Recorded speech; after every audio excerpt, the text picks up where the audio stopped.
पूर्व पक्षी कहता है उपासना के द्वारा मुक्ति की प्राप्ति होती है, और सिद्धांती कहते नहीं, उपासना से मोक्ष फल की प्राप्ति नहीं होती, बल्कि ब्रह्म ज्ञान से ही मोक्ष फल की प्राप्ति होती है। और जो उपासना है, कर्मकांड है, अंतःकरण की शुद्धि के हेतु होते हैं। कर्मकांड का फल अलग होता है और ज्ञान कांड का फल अलग होता है। ब्रह्म विद्या का फल अलग है। ब्रह्म विद्या का फल कैसा है? अलग है। और है ओ बाबा जी, तो यहाँ पर है कहा उपासना का फल अलग होता है और ज्ञान का फल अलग होता है। ब्रह्म विद्या का फल अलग होता है। कर्मकांड से व्यक्ति अरे केवल कर्मकांड से दक्षिणायन मार्ग से जाता है। कर्म समुचित उपासना से उत्तरायण मार्ग से जाता है। उपासना से उत्तरायण मार्ग के द्वारा जाता है। उपासना का फल है, उपासना का जो मार्ग है उत्तरायण मार्ग है, और कर्म समुचित उपासना से उत्तरायण मार्ग के द्वारा जाया जाता है। केवल कर्मों के द्वारा दक्षिणायन मार्ग से जाता है, और ब्रह्म ज्ञान रूप विद्या के द्वारा न आना होता है न जाना होता है, क्योंकि श्रुति ने तीन ही मार्ग दो मार्गों का वर्णन किया है, कृष्ण मार्ग और शुक्ल मार्ग। शुक्ल मार्ग है रे उपासना कर्म समुचित उपासना वालों के लिए, और कृष्ण मार्ग है केवल कर्मों के लिए। और कहते हैं ब्रह्म विद्या वालों के लिए कोई मार्ग नहीं है। उसी प्रकार से जो नारकीय कर्म करते हैं तो उनके लिए भी कहा गया है कि जायस्व मृष्व इति तृतीय गति, जन्म लो और मरो। यानी जो नारकी योनि में चले जाते हैं, फिर पशु पक्षी ये जब बन जाते हैं, जानवर आदि बन जाते हैं, तो कहते हैं जन्म ले और मरो, मरो और जन्म ले। इस प्रकार से वर्णन किया। इसमें ये दत्त पूर्त कर्म, केवल कर्म में दत्त कर्म, पूर्त कर्म और इष्ट कर्म है। तो दत्त इष्ट कर्म में जो श्लोक आया था, अग्निहोत्रम तपस सत्यम वेदानाम चानुपालनम आतिथ्यम वैश्वदेवम च इष्टम इत्यभिधीयते। तो अग्निहोत्र कर्म करना, हर संध्या उपासिता, प्रतिदिन अग्निहोत्र आदि कर्म, प्रतिदिन अग्निहोत्र आदि कर्म करना, और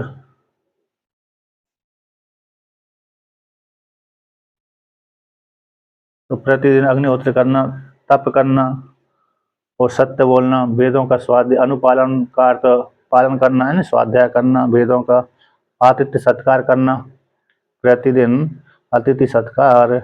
ऐसे किसी किसी का नियम था कि जब तक कोई अतिथि नहीं आएगा तब तक मैं भोजन नहीं करूंगा। इस प्रकार से अतिथि सत्कार करना। विश्वदेव संज्ञा विशेष है, वैश्वदेव नाम के देवता की संज्ञा विशेष है, उनकी पूजा करना, ये इष्ट नाम से कहे जाते हैं। और पूर्त है बापी कूप तड़ागादि देवताए तनानि च अन्न प्रदान माराम पूर्तम इत्यभिधीयते। इसलिए बापी छोटे कुआ, कूप यानी गड्ढा वाला कुआ, तड़ाग यानी तालाब आदि हो गए, अन्न विश्राम देवताओं के मंदिर आदि, आश्रम आदि, अन्न का दान, अन्न प्रदान यानी अन्न क्षेत्र, और आराम यानी विश्राम गृह इत्यादि जो निर्माण करवाता है व्यक्ति, ये पूर्त कोटि में आते हैं। किस में आते हैं? पूर्त कोटि में। और दत्त कोटि में, दत्त कर्म शरणागत संत्राणम भूतानाम च भूतानाम चाप्य हिंसनम बहिर वेदि चैदानम दत्तमित्यभिधीयते। सो शरणागतों की रक्षा करना, कोई शरण में आ गया है तो उसकी रक्षा करना, और भूतों की हिंसा न करना। और भूतों की हिंसा कहाँ की जाती है? मतलब जहाँ पर यज्ञ में विधान किया गया है। यज्ञ में विधान किया गया ऐसे पशु आदि यज्ञ होते हैं बहुत से, जिसमें पशु की हिंसा की जाती है, उनको छोड़ करके बाहर हिंसा न करे।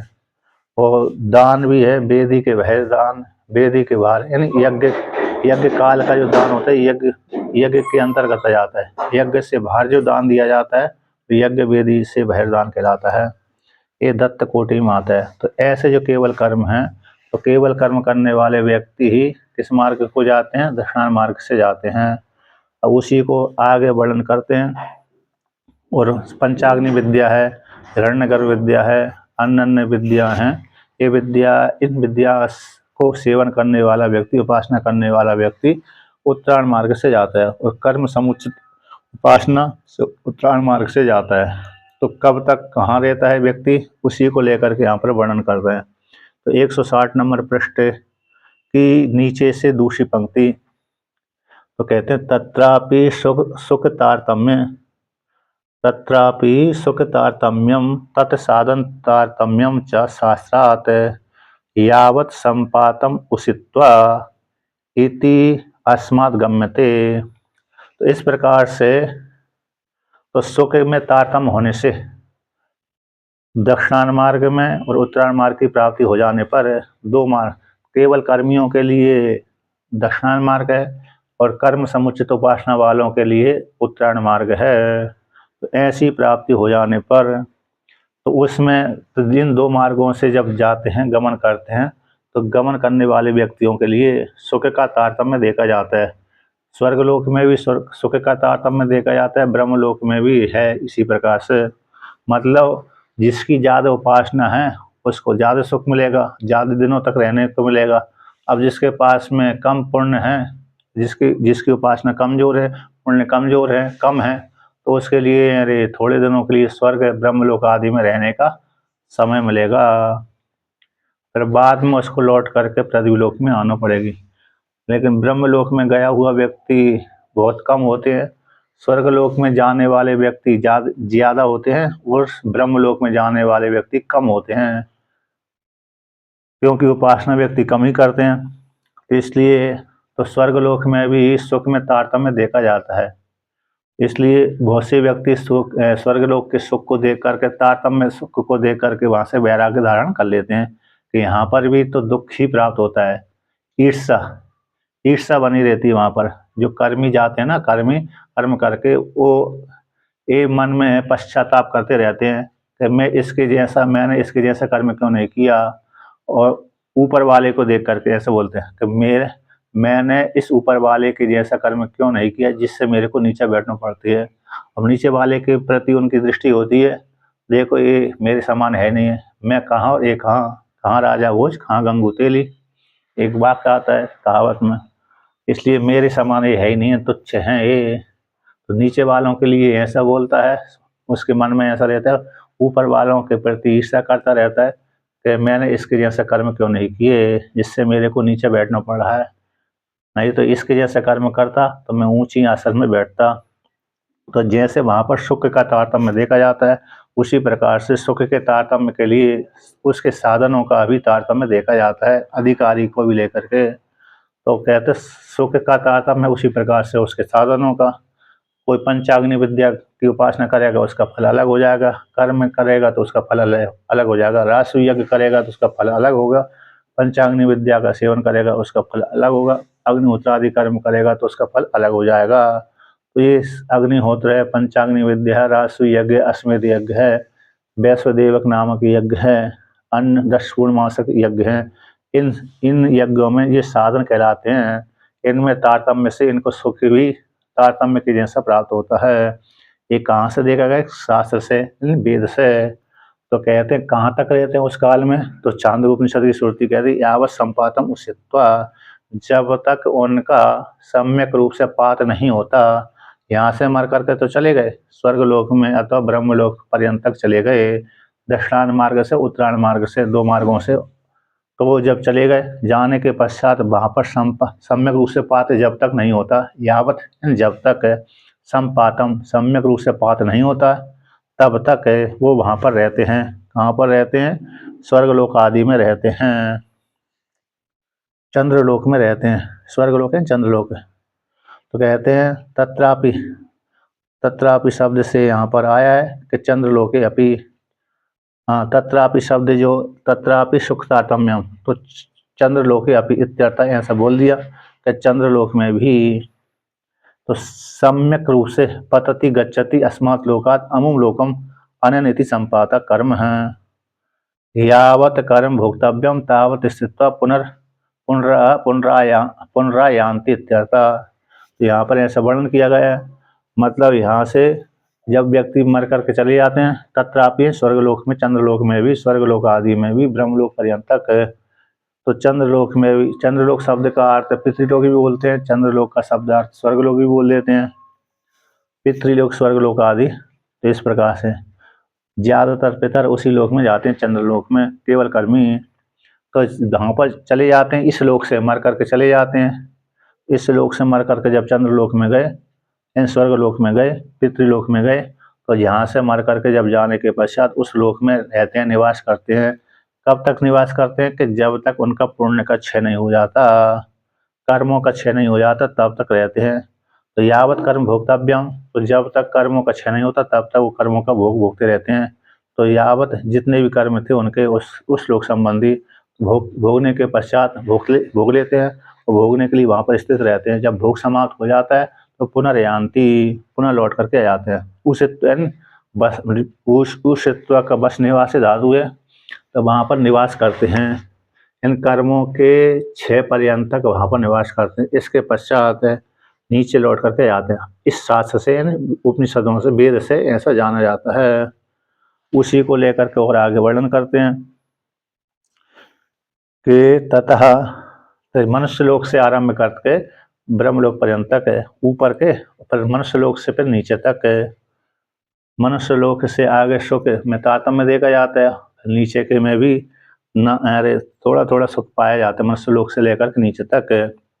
तो ततः मनुष्यादिषु नारक स्थावरांतेषु शुक लवस चोदना लक्षण धर्म साध्य एविति गम्यते तारतम्येन वर्तमान।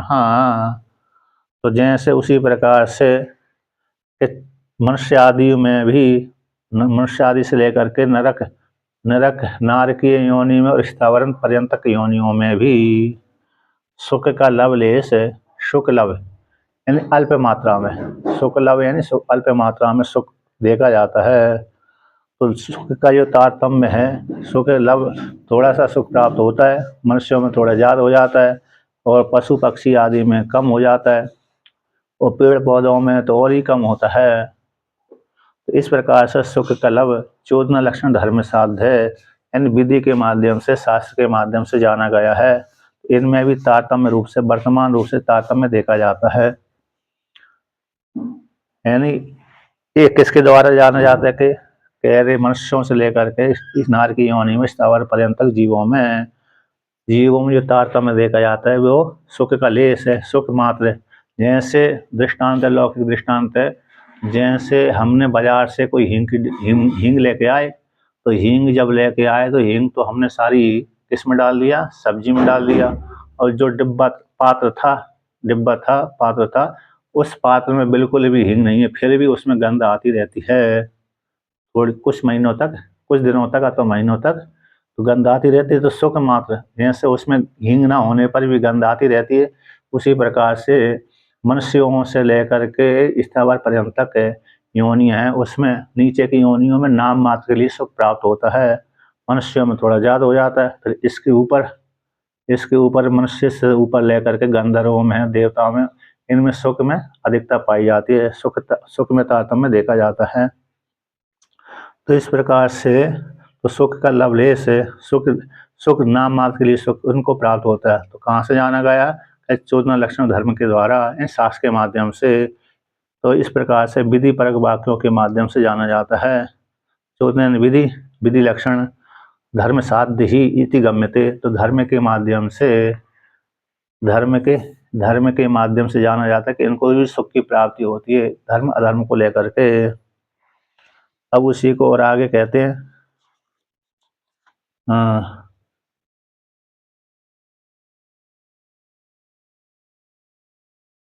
तो कहते हैं तयो वर्तमान, इस पर वर्तमान काल में भी, वर्तमान करते हैं, वर्तमान काल में इस प्रकार से देखा जाता है। अधोगति में भी इस प्रकार से सुख का तारतम्य देखा जाता है। अब और आगे कहते हैं, अभी तक के श्रुति ने, भगवान भाष्यकार कहते हैं वर्तमान, अभी तक कहते इदानीं दुख तद हेतु तद अनुष्ठाई नाम तारतम्य बदन अदन फलम प्रपंचती। अभी तक तो सुख के तारतम्य और उनके साधनों के तारतम्य का वर्णन कर दिया। अभी तक तो सुख के तारतम्य का, उसके अनुष्ठान करने के तारतम्य का वर्णन कर दिया। अब अधर्म के तारतम्य को लेकर के कहते हैं, अधोगति में गए हुए जो अधार्मिक व्यक्ति थे, जीव थे, उनके तारतम्य को लेकर कहते हैं कि तथा ऊर्ध्व है ऊर्ध्वम गतेषु अधोगतेषु च देहवस्सु सुख तारतम्य दर्शनात् तद हेतुर अधर्मस्य प्रतिषेध चोदना लक्षणस्य तद अनुष्ठायिनाम च तारतम्यम गम्यते। तो जैसे ऊर्ध्व में गए हुए व्यक्तियों के लिए, ऊर्ध्वलोक में गए हुए पुण्यात्मा, चाहे दक्षिणायन मार्ग से गए हों, चाहे उत्तरायण मार्ग से गए हों, चाहे शुक्ल मार्ग से गए हों, चाहे कृष्ण मार्ग से, ये जो दो मार्ग हैं पर्यायवाची है, उत्तरायण मार्ग, दक्षिणायन मार्ग, शुक्ल मार्ग, कृष्ण मार्ग, है ना, ये पर्यायवाची नाम आते हैं। अब ऐसे ऊर्ध्व के गए हुए लोकों में सुख का तारतम्य देखा जाता है। उसी प्रकार से अधोगतेषु जीवों में, जो शरीर नीचे मनुष्य से लेकर के स्थावर पर्यंत तक गए हुए जीवों में भी सुख का तारतम्य देखा जाता है। कहाँ से, किस प्रकार से देखा जाता है? शास्त्र के माध्यम से। ऐसे देह वालों व्यक्तियों में सुख का तारतम्य देखा जाता है। उसी प्रकार से ऐसे देह वालों में दुख का तारतम्य भी देखा जाता है। दुख तारतम्य दर्शनात् है, जैसे ऊपर के लोक में गए हुए व्यक्तियों में सुख का तारतम्य देखा गया है, उसी प्रकार से नीचे लोकों में गए हुए व्यक्तियों में दुख का तारतम्य भी देखा जाता है। देह वाले जीवों में दुख का तारतम्य भी देखा जाता है। तो दुख की प्राप्ति किस प्रकार से उनको होती है? दुख की प्राप्ति का हेतु कौन है? कि अधर्म है। तो अधर्म के माध्यम से उनको दुख की प्राप्ति होती है। तो इस किस प्रकार से जाना गया है? प्रतिषेध चोदना लक्षणस्य। प्रतिषेध चोदना निषेध परक वाक्यों के माध्यम से, निषेध चोदना यानी विधि वाक्य। तो जो विधि वाक्य के माध्यम से, लक्षण यानी चिन्ह, तो विधि परक निषेध परक वाक्यों के माध्यम से जाना गया है। उसके अनुष्ठान करने वाले व्यक्तियों में तद अनुष्ठाई नाम है, उस निषेध परक वाक्यों का अनुष्ठान करने वाले व्यक्तियों में तारतम्य गम्यते, तारतम्य देखा जाता है। इसलिए तारतम्य जब देखा जाता है तो उनका फल भी उनमें तारतम्य के रूप से प्राप्त होता है। जैसे लौकिक दृष्टांत है, किसी व्यक्ति में आपस में झगड़ा हो गया। अब सीधा व्यक्ति अरे उससे बदला नहीं चुका सकता है, तो क्या करता है? बड़े व्यक्ति से बदला लेने के लिए किसी न किसी तांत्रिक व्यक्ति के पास में चला जाता है। अब तांत्रिक वाले व्यक्ति ने उसको तांत्रिक वाले व्यक्ति ने उसके प्रति दुर्भावना से मंत्रों का जाप कर दिया। भूत प्रेत की सिद्धि करने वाले होते हैं ना, तो जो भूत प्रेत की सिद्धि करने वाले होते हैं, ये व्यक्ति थोड़े थोड़े में उद्विग्न हो जाते हैं। दूसरे से बदला लेने के लिए उनमें विचार नहीं होता है हमारी गति कैसी होगी। इसलिए वे तांत्रिक वाले व्यक्ति दूसरे को हानि जल्दी पहुंचा देते हैं। जैसे वैदिक उपासना करने वाले व्यक्ति जल्दी से दूसरे को हानि नहीं पहुंचाते, बहुत देर तक वो सहन कर लेते हैं। लेकिन जो तांत्रिक व्यक्ति होते हैं उनमें उनका क्रोध शांत जल्दी, वो क्रोध को सहन नहीं कर पाते, जल्दी शांत नहीं होते। वो शीघ्रता पूर्वक उद्विग्न हो जाते हैं। मतलब थोड़े सी लड़ाई झगड़े आदि में वो परेशान हो जाते हैं, उद्विग्न हो जाते हैं, दूसरे को हानि पहुंचाने के लिए प्रयत्न करने लगते हैं। तांत्रिक वाले भी इसी प्रकार से होते हैं। तो तांत्रिकों के पास में जाकर के उनसे व्यभिचार मंत्र का जाप करवा लेते हैं, यानी उच्चाटन है, मारण है, वशीकरण है, इत्यादि जो मंत्र होते हैं तांत्रिक वालों के पास में, व्यभिचार कहलाते हैं। तो व्यभिचार वाले मंत्रों के जाप करवाने से उनको हानि हो जाती है। किसको? जिसके प्रति लड़ाई झगड़ा हुआ था। अब बाद में जिसने जाप किया था उसको भी हानि होती है, करवाने वाले को भी हानि होती है, करने वालों को भी हानि होती है। इसलिए उनमें जो प्रतिषेध निषेध, जैसे शास्त्र में वाक्य आता है कलंज न भक्षेत सुराम न पिबेत, तो ये निषेध परक वाक्य हैं। सुरा का पान करने से बुद्धि खराब हो जाती है। सुरा यानी मदरा, तो मदिरा यानी शराब है, तो शराब का सेवन करने से व्यक्ति की बुद्धि यानी अंतःकरण खराब हो जाते हैं, काम करना बंद कर देते हैं, सत असत का विचार करना बंद कर देते हैं, फिर व्यक्ति गलत मार्ग में प्रवृत्त हो जाता है, जिससे फिर उसको नारकीय फल की प्राप्ति हो जाती है, मरने के पश्चात कष्ट आदि हो जाता है। और जैसे कलंजर न भक्षेत है, मांस का लोलुप था व्यक्ति, मांसाहारी था व्यक्ति, तो मांस का लोलुप व्यक्ति जल्दी ही पशु को मारने के लिए प्रयत्न कर लेता है, मारने चला जाता है मांस खाने के चक्कर में। इस निषेध किया है कलंजर न भक्षेत, मांस आदि नहीं खाना चाहिए। ऐसे वर्तमान काल में व्यक्ति अंडे खाते रहते हैं, ज़्यादातर तो व्यक्ति अंडे और मुर्गे आदि खाते हैं, तो अंडे भी एक भ्रूण है, तो भ्रूण जीव की हत्या होती है वहाँ पर, तो जो मारने वाले होते हैं वो भी पापी कहलाते हैं, और जो खा रहा है व्यक्ति वो भी उसमें दोष का भागी रहता है थोड़ा थोड़ा। तो इस प्रकार से तो निषेध परक वाक्य आते हैं, इस निषेध परक वाक्यों के सेवन करने वाले व्यक्तियों में तारतम्य देखा जाता है, उसी प्रकार से उनका फल हो गया, किसी को ज़्यादा दुख प्राप्त होता है, किसी को कम दुख प्राप्त होता है। जैसे जिसकी उपासना थी यानी पाप वाली उपासना, उसी प्रकार से उनको फल प्राप्त होता है। अब उसी और आगे कहते हैं कि एवं अविद्या आदि दोषवताम धर्म अधर्म तारतम्य निमित्तम शरीर उपादान पूर्वकम सुख दुख तारतम्यम अनित्यम संसार रूपम श्रुति स्मृति न्याय प्रसिद्धम। एवं इस प्रकार से प्राप्त हो जाने पर, एवं इस प्रकार से अविद्या आदि दोष वाली जीवात्माओं में, क्योंकि यदि अविद्या नहीं होती तो इस प्रकार से कर्मों करते ही नहीं। जिसके मन में, जिसके अंतःकरण में अविद्या बैठी हुई है, अज्ञान बैठा हुआ है, जिस जीवात्मा के हृदय में अविद्या नहीं अज्ञान बैठा हुआ है, ऐसे अविद्या रूप अज्ञान बैठे होने वाले उन जीवात्माओं का धर्म अधर्म तारतम्य, धर्म और अधर्म के तारतम्य कौन है? अविद्या अज्ञान। तो वो जब धर्म अधर्म का सेवन करेगा तो अज्ञान पूर्वक ही धर्म अधर्म का सेवन करता है, इसलिए उसमें उसके माध्यम से फिर धर्म अधर्म के माध्यम से, तो धर्म अधर्म बिना शरीर के प्राप्त, धर्म और अधर्म बिना शरीर के नहीं हो सकते। इसी धर्म और अधर्म का सेवन करने के लिए शरीर जरूर चाहिए, शरीर उपादान पूर्वकम। तो शरीर का उपादान कारण कौन हो गया? धर्म अधर्म। मूल कारण तो अविद्या हो गई, अविद्या के माध्यम से शरीर की प्राप्ति हो गई, शरीर के माध्यम से सुख, अरे धर्म धर्म करता है सुख के लिए, इसलिए शरीर उपादान पूर्वक धर्म अधर्म को लेकर के अविद्या वाले व्यक्ति शरीर के माध्यम से धर्म धर्म करता है, उससे उसको जीवात्मा को, अविद्या वाले जीवात्माओं को सुख दुख का तारतम्य देखा जाता है। उसमें किसी को अधिक सुख, किसी को कम सुख, किसी को ज़्यादा दुख, किसी को कम दुख है, इस प्रकार से सुख दुख आदि का तारतम्य देखा जाता है। इस प्रकार से जो सुख दुख आदि है, वो सुख दुख आदि जो संसार है वो अनित्य है, संसार रूप है, संसार कोई देने वाला है, संसार रूप और अनित्य है। ये कहाँ पर प्रसिद्ध है? कि श्रुति में प्रसिद्ध है, स्मृति में प्रसिद्ध है। स्मृति शब्द से स्मृति ग्रंथि भी जाते हैं, पुराण आदि भी जाते हैं, और न्याय में न्याय प्रसिद्ध है, लोक में युक्तियों के माध्यम से देखा जाता है। तो जो अधिक पुण्यात्मा होते हैं वो सुखी होते हैं, जो अधिक पापात्मा होते हैं वो दुखी होते हैं। तो लोक के माध्यम से भी देखा गया है, लोकों के माध्यम से श्रुति में स्मृति में प्रसिद्धि है कि जो अरे अज्ञानी व्यक्ति शरीर उपादान पूर्वक धर्म धर्म के माध्यम से उनको सुख दुख की में तारतम्य देखा जाता है। ऐसे जो तारतम्य है सुख दुख आदि वो एक ऐसे अनित्य संसार रूपी है।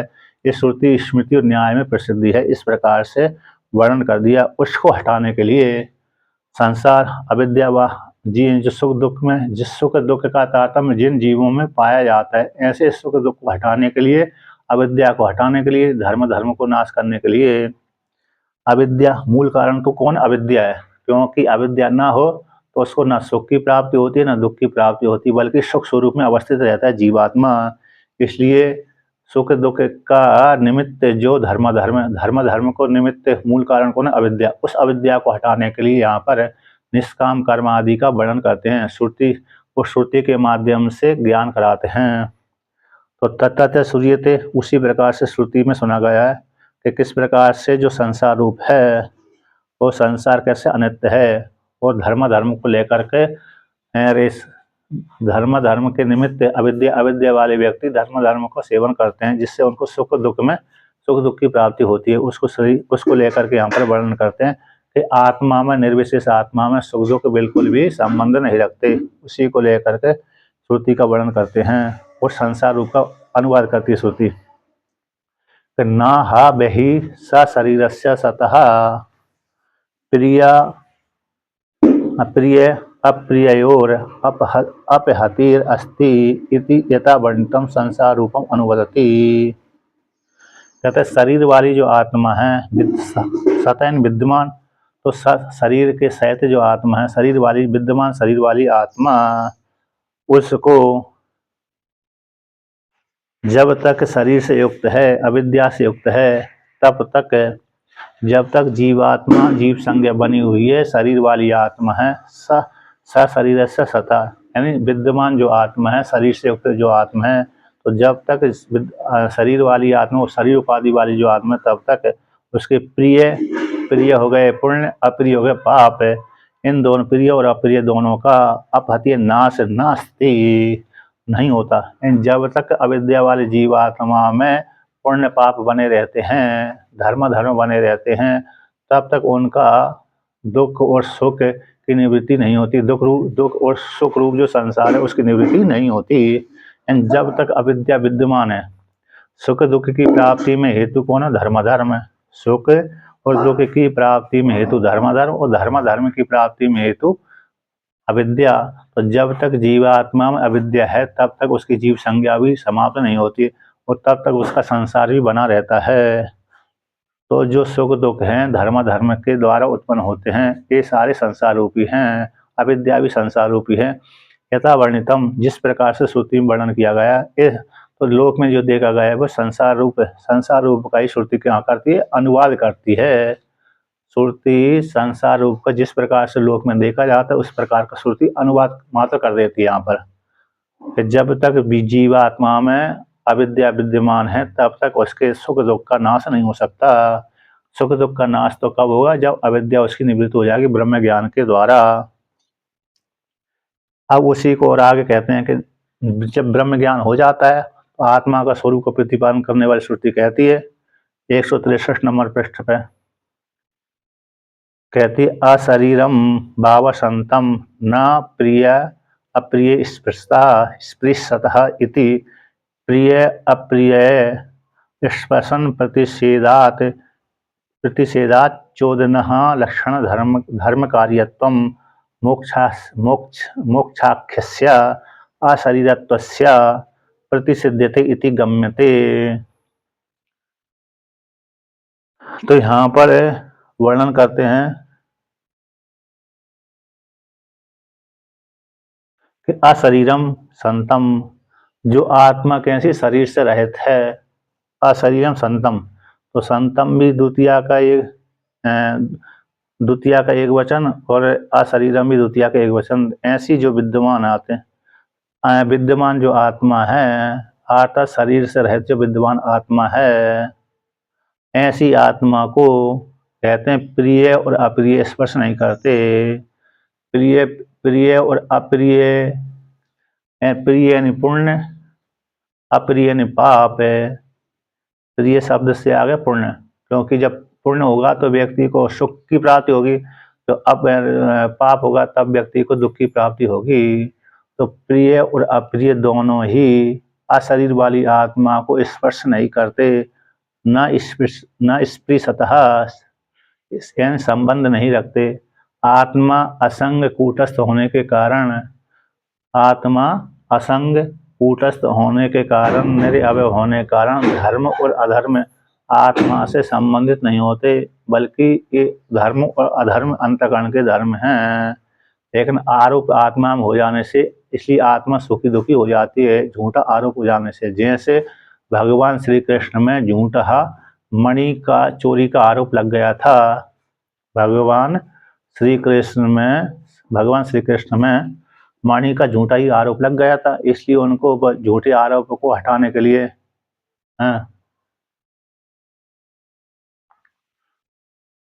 वास्तव में आत्मा सुखी दुखी नहीं होती, मात्र आरोप मात्र हो जाता है। आरोप कर देती है बुद्धि, इसलिए अब बुद्धि ने कर दिया, अब बुद्धि में ही हैं सारे, वो संस्कार तो बुद्धि में ही है, लेकिन दूसरे में आरोप लग गए तो अब वो हटाता व्यक्ति प्रयत्न करता है, यानी आत्मा बुद्धि से युक्त होकर के फिर हटाने की कोशिश करता है, तो हटते भी बुद्धि से ही है, हटेंगे भी कहाँ से, बुद्धि से ही हटेंगे वो।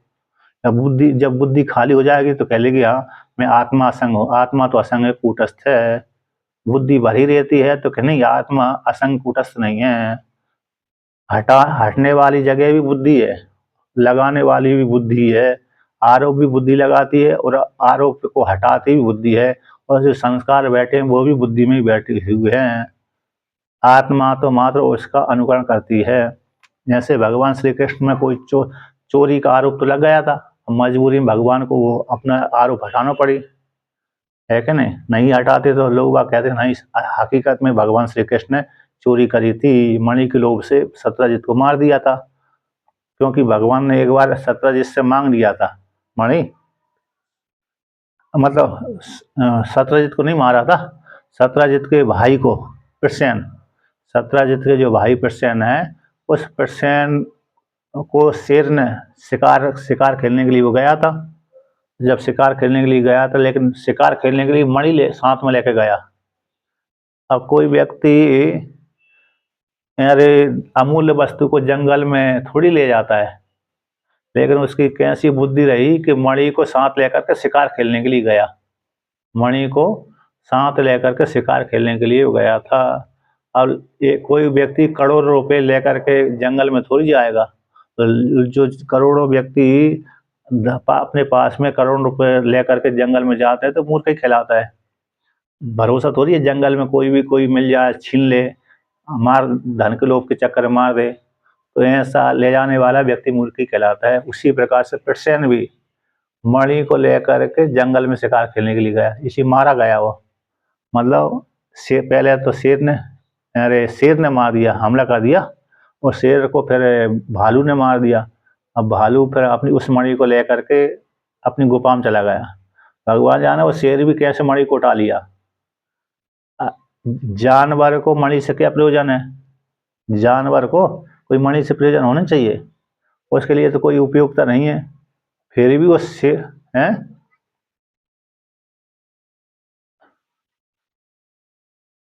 मालूम नहीं खाने के बाद जो भी हो, लेकिन शेर उठा के ले गया उसको, क्योंकि प्रसेन को और घोड़े को, अश्व को, दोनों को मार दिया उसने, एक को खा गया, बचा हुआ मांस को वहीं छोड़ के भाग गया। अब वही मणि को लेके गया, अब मणि को लेकर रास्ते में जा रहा तो भालू ने देखा, अब भालू ने देखा ये मणि अच्छी है, उसको छीन लिया, शेर को मार दिया भालू ने। भगवान ऋक्षराज थे ना, जामवंत ऋक्षराज, ऋषियों के राजा, जैसे उन्होंने मणि, वो तो मनुष्य आदि जानवर, आधे मनुष्य और आधे जानवर ही तो हैं वो, नहीं, मतलब अरे उनके मनुष्य की जैसी आकृति है, भालू भी है, भालू जैसी आकृति भी है, लेकिन मनुष्य की आकृति भी है। तो उन्होंने मणि को ले लिया, क्योंकि उनकी पुत्री सत्यभामा पैदा हुई थी, वो तो सीधी सीधी स्त्री थी, जानवर नहीं थी, इसलिए वहां पर ऐसा वर्णन आता है, आधे मनुष्य आधे जानवर की जैसी आकृति उनकी। तो वहां पर जो फिर बाद में भगवान श्री कृष्ण ने 28 दिनों तक युद्ध करके ऋक्षराज जामवंत को हराया। हराने के पश्चात सत्यभामा को सत्यभामा को पत्नी रूप से वर्ण कर लिया था, जामवंती को, जामवती है सत्यभामा बोलना, तो जामवती को पत्नी रूप से वर्ण कर लिया। तो भगवान ने झूठा ही आरोप हटाया, नहीं हटाया। कहते हैं कि जो जिस किसी के पास में झूठा आरोप लग जाए, कलंक लग जाए, तो ये श्रीमद् भागवत महापुराण की ये मणि सत्यजित की जो कथा है ना, सेमंतक मणि की कथा, सेमंतक, इस कथा को पढ़ने से झूठा आरोप निवृत्त हो जाता है, ये प्रायश्चित आया है। ऐसे अरे शुक्ल पक्ष के चतुर्थी का चंद्रमा, भादों के शुक्ल पक्ष की चतुर्थी का चंद्रमा को दर्शन करने से 1 साल के भीतर कलंक लगता है। यदि किसी ने बिना सोचे समझे देख लिया, चंद्रमा को दर्शन कर लिया चतुर्थी के दिन का, तो 1 साल के भीतर उसको कलंक लगेगा। तो कलंक को हटाने के लिए भविष्य काल में कलंक न लगे 1 साल के भीतर, तो एक कथा को पढ़ लेना चाहिए। स्यमंतक मणि की कथा को श्रवण करने से झूठा आरोप फिर नहीं लगता, कलंक की संभावना उसको नहीं हो पाती। तो ये उसमें विधान आया है और बहुत रोचक कहानी भी है। स्यमंतक मणि की जो कथा है, तो उस कथा के श्रवण करने से बड़ा आनंद की प्राप्ति होती है। तो यहाँ पर कहते हैं कि जो आत्मा अशरीर है, शरीर से रहित है, असंग कूटस्थ है, उसको प्रिय और अप्रिय, प्रिय शब्द से पुण्य, अप्रिय शब्द से पाप संबंधित नहीं होते, स्पर्श नहीं करते।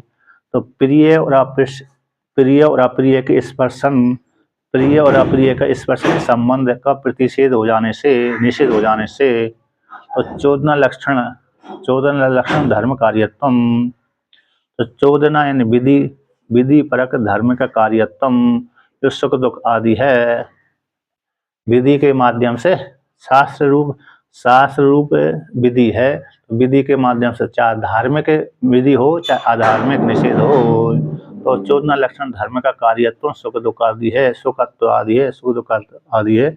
और ऐसे मोक्षाक नामक जो अशरीर आत्मा है, मोक्ष आक के बोलते नाम को, तो मोक्ष आक यानी नाम, मोक्ष नामक जो अशरीर वाली आत्मा को, इसमें जो चोदन लक्षण धर्म के कार्य है, सुख दुख आदि धर्म है, तो धर्म के माध्यम से सुख दुख है, वो प्रतिषिध्यते, आत्मा में नहीं प्राप्त होते, आत्मा के साथ संबंध नहीं होते, आत्मा में निषेध किए गए हैं। यानी वेद विधि परक वाक्यों के माध्यम से जो कर्मकांड से उत्पन्न होने वाला सुख और दुख जो तारतम्य वाला है, वो मोक्ष नामक अशरीर वाली आत्मा के साथ संबंध उनका नहीं होता। श्रुति निषेध कर देती है। कौन सी श्रुति निषेध कर देती है? अशरीरम भावम संतम न प्रिय प्रियता, शरीर से रहित आत्मा में प्रिय और अप्रिय, न पुण्य न पाप है, संबंधित नहीं होते। इसलिए तो किसके धर्म है? ये अंतःकरण के धर्म है। तो सुख का जो तारतम्य देखा जाता है बुद्धि में ही वो देखा जाता है। बुद्धि के माध्यम से झूठा ही आरोप हो जाता है, इसलिए जीवात्मा अविद्या के कारण सुखी दुखी हो जाता है। अब अविद्या की निवृत्ति उपनिषदों के पढ़ने से हो जाती है, तो फिर आत्मा सुखी दुखी होना भी बंद हो जाता है, फिर जन्म लेना भी बंद हो जाता है। जन्म लेना ही सुखी दुखी होना है, चाहे वो स्त्री शरीर हो, चाहे पुरुष शरीर हो, चाहे पशु पक्षी शरीर हो। स्त्री पुरुष की प्रधानता है, क्योंकि इसको ही ज्ञान होता है प्राय करके, पशु पक्षियों को तो ज्ञान होता नहीं है। इसलिए बहुत ही कम अपवाद मिलता है कि पशु पक्षियों को ज्ञान होता हो। आदि सृष्टि में तो पशु पक्षियों को ज्ञान हो जाता है, आदि सृष्टि में, सतयुग के आरंभ में, क्योंकि वो पशु पक्षी भी बड़े दिव्य होते हैं। जैसे गाय है, दिव्य गाय है ना, कामधेनु है, सुरभि है, नंदिनी आदि गाय है, ये दिव्य होती है, इनको ब्रह्म ज्ञान बना रहता है इनको। जैसे नंदी है, नंदी पशु भी कह सकते हैं और मनुष्य भी कह सकते हैं। भगवान शिव जी की सवारी है कि नहीं नंदी? भगवान शिव जी, ये भगवान विष्णु ही नंदी बने हुए हैं। ये किसी कल्प में घटना आती है कि भगवान विष्णु ने विचार किया कि मैं भगवान शिव जी का वाहन बनूं, तो वो भगवान विष्णु को वाहन बनने के लिए बैल बन गए थे एक कल्प में। अब एक कल्प में धर्मराज ने विचार किया कि मैं भगवान शिव जी की कैसे सेवा करूं, तो धर्मराज ने ही भगवान शिव जी की सेवा करने के लिए उनकी सवारी धोने के लिए बैल बन गए थे।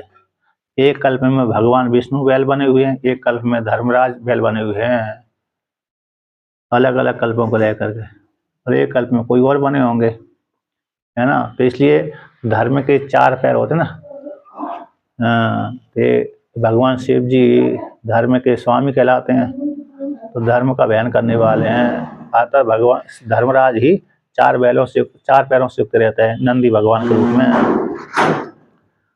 तो ये कहते हैं क्या हो गया कि मोक्ष नामक जो अशरीर वाली आत्मा है उसमें जो चोदना लक्षण धर्म का कार्य है, धर्म का कार्य सुख दुख है, ये संबंध नहीं होता है। निषेध जब नहीं, निषेध का निषेध कर दिया, अधर्म का निषेध कर दिया, उसी प्रकार धर्म का भी निषेध कर दिया। तो किस में पाए जाते हैं कि ये तो अंतःकरण में पाए जाते हैं, सुख दुख पाप पुण्य अंतःकरण के धर्म है, आत्मा के धर्म नहीं है। उसी को और आगे कहते हैं बाबा अवधारणे। जो बाबा शब्द आया टीका भाष्य में, मतलब श्रुति में, अवधारणे अवधारण में आते हैं। श्रुति में 163 नंबर पृष्ठ पर इस श्रुति का व्याख्यान किया है। बाबा इति अवधारणे निश्चित निश्चित रूप से तत्व तो विदेहम संतम आत्मानम वैशिके सुखे दुखे न एव स्पृशता इत्यर्था। पारमार्थिक रूप से विधेय वाली शरीर से रहित जो आत्मा है, विद्यमान जो आत्मा है, उस आत्मा को कहते हैं वैशेषिक सुख दुख, विषय से जन्य जो सुख दुख होते हैं वे सुख दुख स्पर्श ही नहीं करते।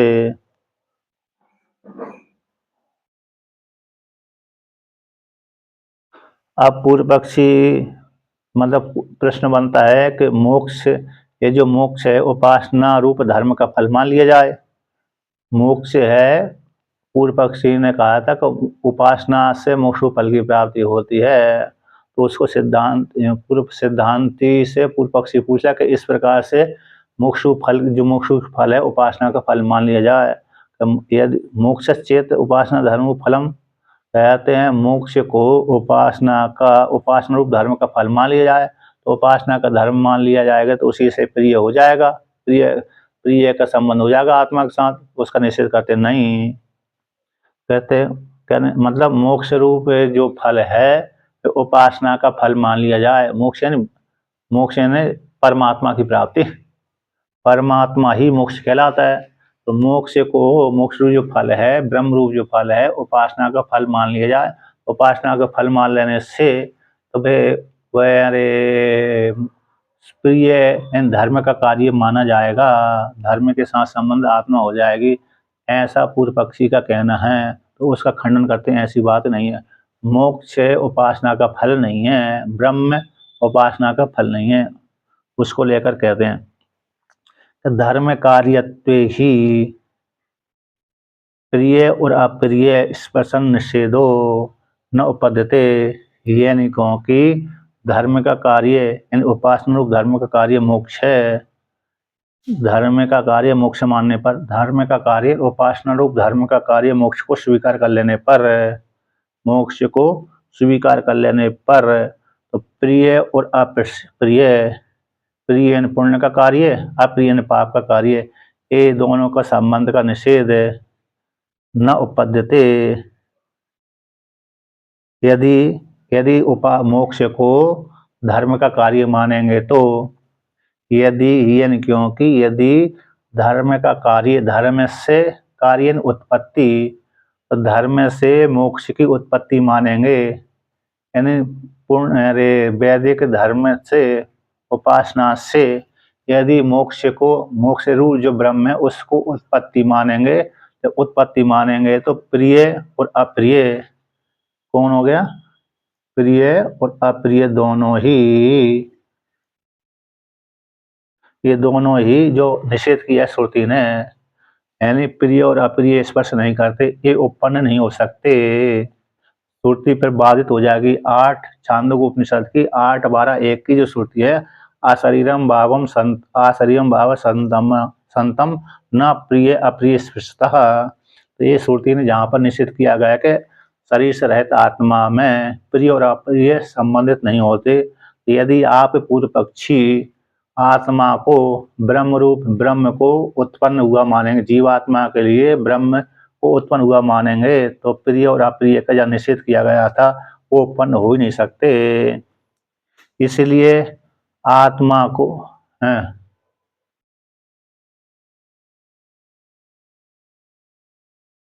अंतकरण के धर्म हैं, जीवात्मा के नहीं, आत्मा के नहीं है, जीव रूप जो आत्मा है उसके नहीं, बल्कि अंतकरण के धर्म प्रिय और अप्रिय।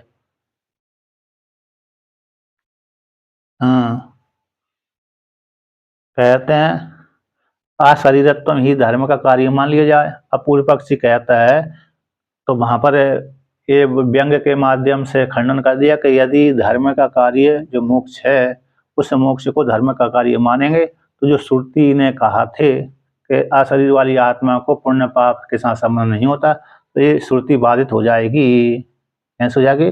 प्रिय और अप्रिय का निषेध करने वाली, इस पर प्रिय और अप्रिय का संबंध का निषेध करने वाली श्रुति की उत्पत्ति नहीं होगी, अर्थात ऐसी बात संगत नहीं होगी, तो वो श्रुति का बाधित हो जाएगा। इस श्रुति ने स्पष्ट वर्णन कर दिया कि आत्मा असंग है और प्रिय और अप्रिय के साथ किसी के साथ संबंध आत्मा का नहीं होता। अब पूर्व पक्षी कहता है कि अशरीरत्वम धर्म कार्यमिति चेत, जो धर्म का कार्य उपासना रूप जो धर्म है उसका ही कार्य मोक्ष है। अशरीरत्व को ही धर्म का कार्य मान लिया जाए, उपासना का फल मान लिया जाए, उपासना का फल ही मान लिया जाए। किसको? यानी आप अशरीरत्वम, ये उपासना का फल है, ये उपासना का फल है। कौन सा? अशरीरत्वम। उपासना के माध्यम से आत्मा अशरीर हो गई, ऐसा मान लिया जाए, ऐसा पूर्व पक्षी का कहना है। इति चेत, ऐसा कहो। यानी पूर्व पक्षी का कहना है कि उपासना से, धर्म यानी उपासना से अशरीरत्व की प्राप्ति होती है, ऐसा मान लिया जाए। तो कहते ना, ऐसी बात नहीं है। तस्य स्वाभाविकत्वात्, कहते तस्य यानी मोक्षस्य, मोक्ष तो उसका स्वाभाविक धर्म है, यानी आत्मा असंग निरअवय है, ये स्वाभाविक ही है। किसी उपासना से आत्मा में असंगत तो नहीं आया, किसी उपासना से आत्मा में निरअवयत्व तो नहीं आया, किसी उपासना से आत्मा में अशरीरत्व नहीं आया, बल्कि आत्मा में अशरीरत्व, असंगत्व, निरअवयत्व तो स्वाभाविक ही है, किसी से उत्पन्न नहीं हुआ। जैसे हमने किसी धन कमाया तो हमने उपासना से अथवा कर्म से हम धन कमा लेते हैं, और तो हमारा शरीर भी किसी माता पिता के द्वारा जन्म होता है। हमारा जो शरीर है किसी न किसी माता पिता के द्वारा जन्म होता है, पुण्य पाप के माध्यम से। तो हमारा शरीर उत्पन्न हुआ ना, पुण्य और पाप के माध्यम से माता पिता के द्वारा जन्म हुआ। उसी प्रकार से क्या आत्मा में असंगत्व, निरअवयत्व, ये किसी धर्म का कार्य है क्या? तो कहते नहीं, धर्म का कार्य बिल्कुल भी नहीं है। पूर्व पक्षी तो कहता है अशरीरत्व यानी मोक्ष नामक जो अशरीरत्व आत्मा है वो धर्म का कार्य मान लिया जाए। इति चेत, सिद्धांत कहता है ना, ऐसी बात नहीं है, क्योंकि आत्मा का ध्येय आदि के साथ संगत तो है ही नहीं है, अशरीरत्व तो उसका स्वाभाविक है अनादि होने से। यहाँ पर कहे आत्मा का ध्येय आदि के साथ संगत तो नहीं है, ध्येय आदि का साथ संग नहीं होता, ध्येय के साथ असंगत तो अशरीरत्वम उस आत्मा का स्वाभाविक अनादिकाल से चला हुआ रहा, इसलिए अशरीरत्व वो कर्म के द्वारा साध्य नहीं है। इस प्रकार से वर्णन किया, उसी को श्रुति के द्वारा वर्णन करते हैं। यहाँ पर तस्य शब्द का अर्थ मोक्ष है, मोक्ष रूप जो आत्मा का जो अशरीरत्व है, ब्रह्म जीवात्मा का जो मुख्य स्वरूप है ब्रह्म, जीवात्मा का मुख्य स्वरूप है कैसे? ब्रह्म है, यानी असंग कूटस्थ निरवय परमात्मा स्वरूप है उसका। असंग कूटस्थ परमात्मा स्वरूप जीवात्मा का जो स्वरूप है, उस स्वरूप में किसी भी कर्म से द्वारा उत्पन्न नहीं होता, किसी उपासना से उत्पन्न नहीं होता, बल्कि उसका स्वाभाविक ही है। कैसा है? स्वभावी है उसका, ऐसे असंगत्व, निरअवयत्व, व्यापकत्व, सत्यम ज्ञानम अंतम ब्रह्म, सत्स्वरूप, ज्ञान स्वरूप, आनंद स्वरूप,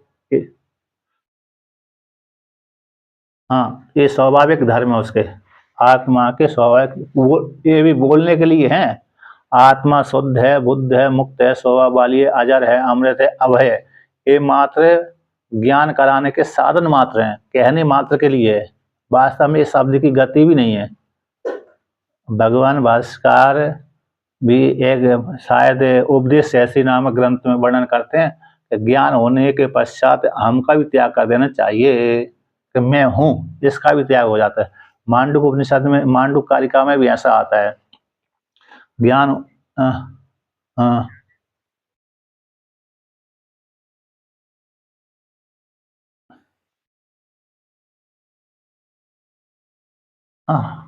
हटा, जी जी जी,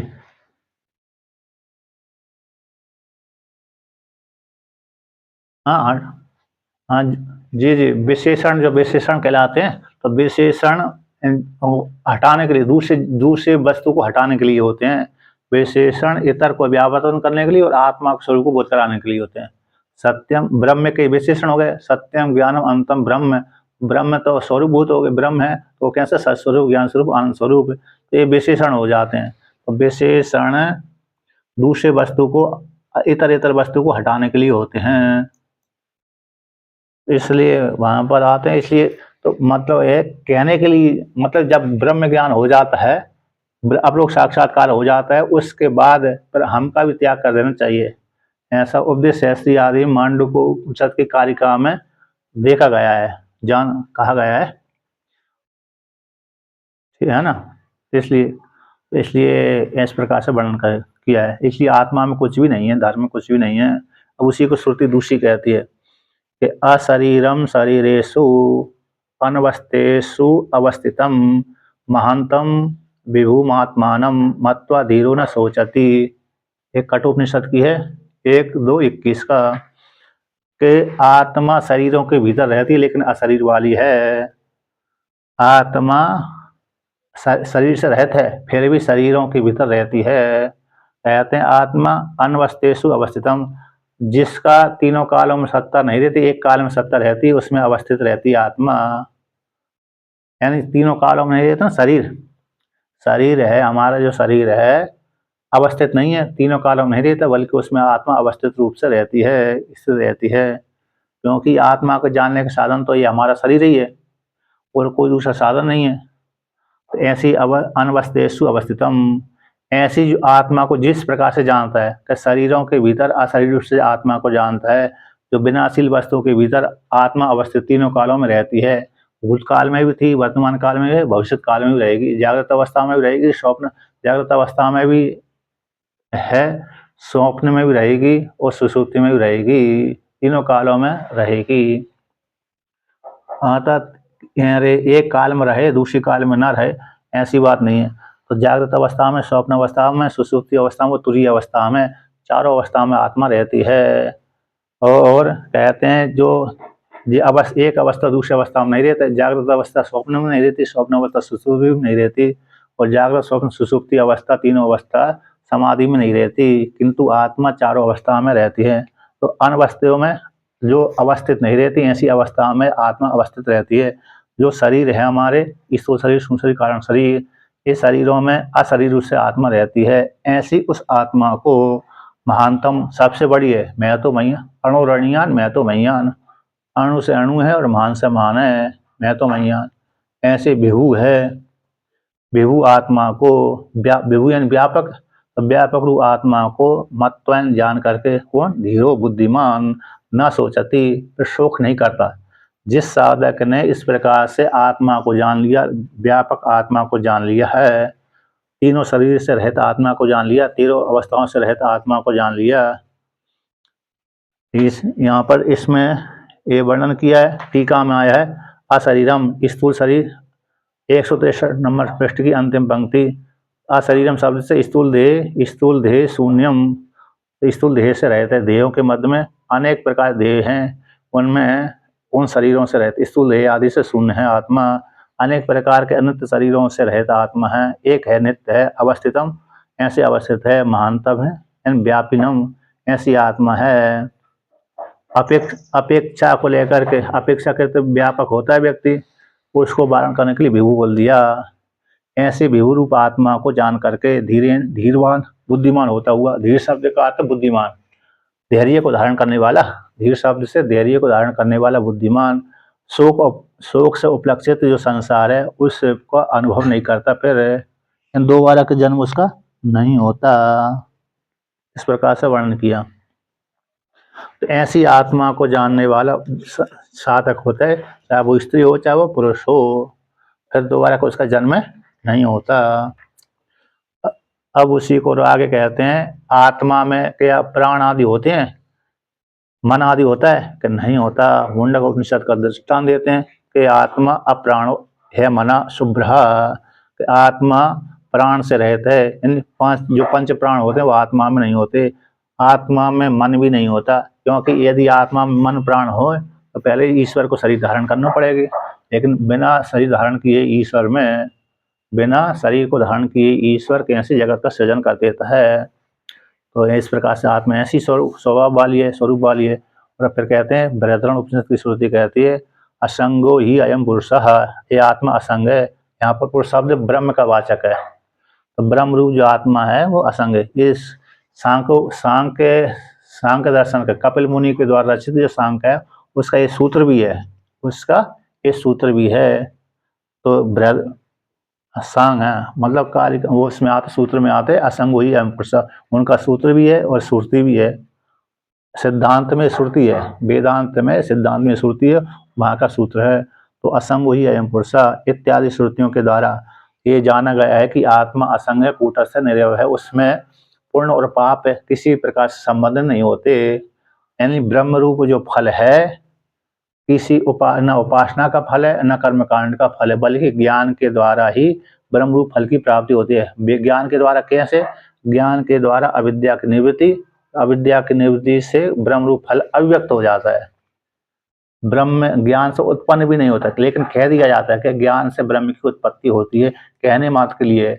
वास्तव में ज्ञान से मात्र अविद्या की निवृत्ति होती है। आगे भगवान भास्कर कहेंगे ज्ञान क्या करते हैं? मात्र अविद्या की निवृत्ति करते हैं। आगे के 1-2 पन्ने के बाद ऐसा आएगा, है ना। तो ज्ञान से मात्र ब्रह्म उत्पन्न नहीं होता, बल्कि ज्ञान से मात्र अविद्या की निवृत्ति होती है। और अविद्या की निवृत्ति होते ही जीवात्मा अपने स्वरूप को जान लेता, अरे मैं तो असंग कूटस्थ परमात्मा हूँ।